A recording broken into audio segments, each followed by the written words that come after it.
Good evening everyone, সবাইকে আমার একটা নতুন ব্লগে স্বাগত জানাচ্ছি। আজকে ব্লগটা স্টার্ট হচ্ছে সন্ধ্যাবেলার থেকে, কালকে অবধিও চলবে। তা কালকে যেহেতু রাখি আছে আগামীকাল, তা রাখি এখন অবধি আমি কিনিনি। তা এখন বেরোচ্ছি রাখি কিনতে, আর রাখির গিফটও কিনতে বেরোবো আর কি। তো এই দুটো কেনার জন্য আর কি বাইরে বেরোনো, কারণ কালকে সময় হবে না রান্নাবান্নার চক্করে। তা আজকে কিনে রাখা ভালো। তো চলো যাওয়া যাক।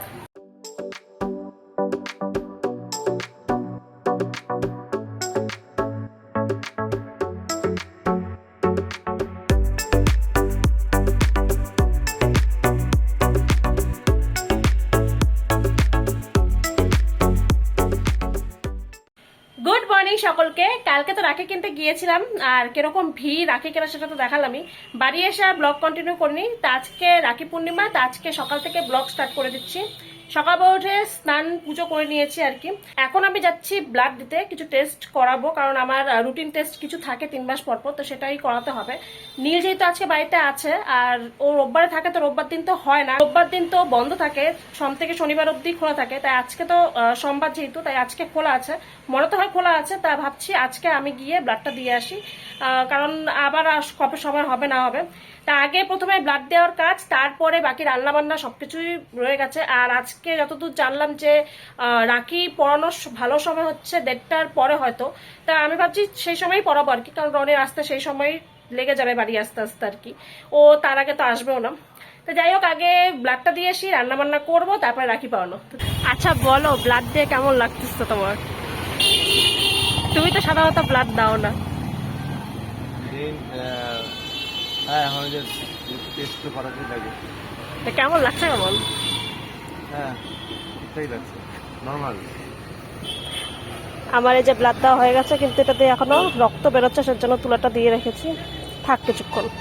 তোমারটা কি রক্ত বাড়া কমে গেছে? দেখি, হ্যাঁ একটু দেখি দেখি। ও, তোমারটা বন্ধ হয়ে গেছে। আচ্ছা, আমরা ব্লাড দিয়ে এখন চা খেতে চলে আসছি, আমি আর নীল।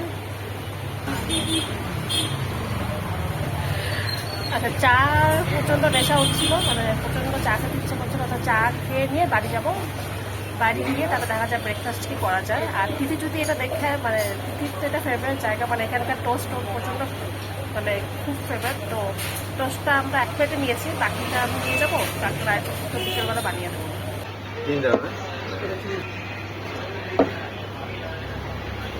ব্রেড টোস্ট আমরা ভাগাভাগি করে খাই আজকে, এক কেজি নেওয়া হয়েছে।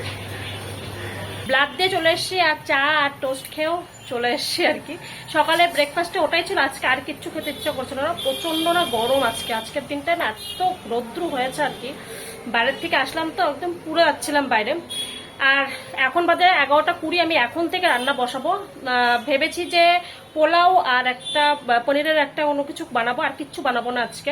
তা পনিরের রেসিপিটা কি বানাবো সেটা এখনো ঠিক করিনি, কিন্তু পোলাওর জন্য চালটা আমি ভিজে রেখেই গিয়েছিলাম, এখন ওটাকে ঝরা দিতে হবে আর কি, চালটা শুকোতে হবে, তারপরে বাকি কাজ। আজকে রান্না করতে তো দেরি হয়েই যাবে জানা কথাই, কারণ এখন আমি রান্না স্টার্ট করবো।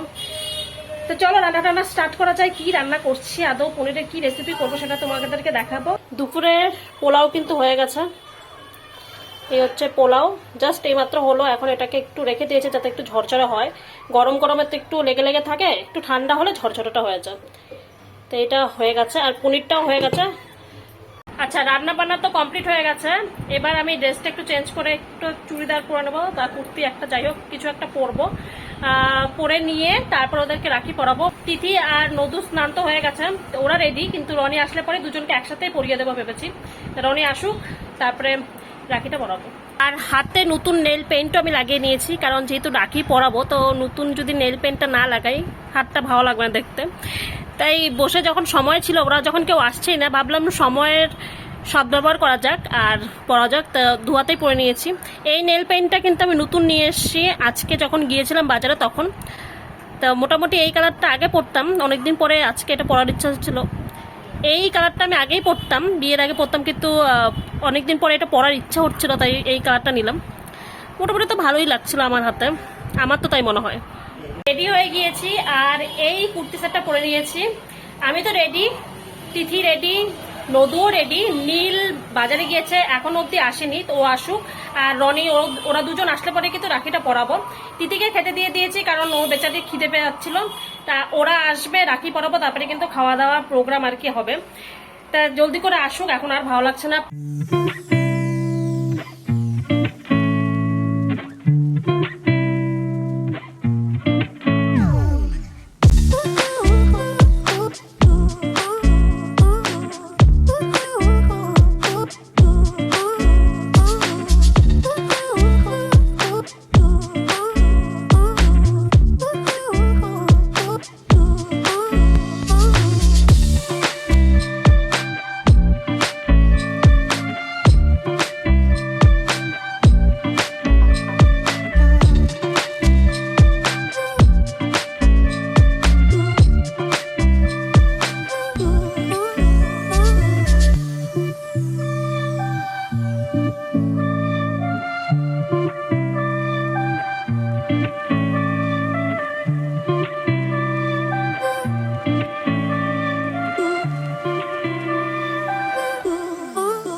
আজকে রাখি স্পেশাল রান্না বান্না, শাহী মালাই পনির এখানে রয়েছে,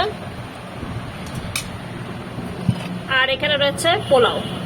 আর আমাদের দুজন ভাই খেতে বসে পড়েছে। রনির প্রচন্ড খিদে পেয়ে গেছে, ওর জন্য রনির খাওয়ার স্পিডটা একটু বেশি, নদুর খাওয়ার স্পিডটা একটু কম, কারণ রনি সারাদিন খায়নি।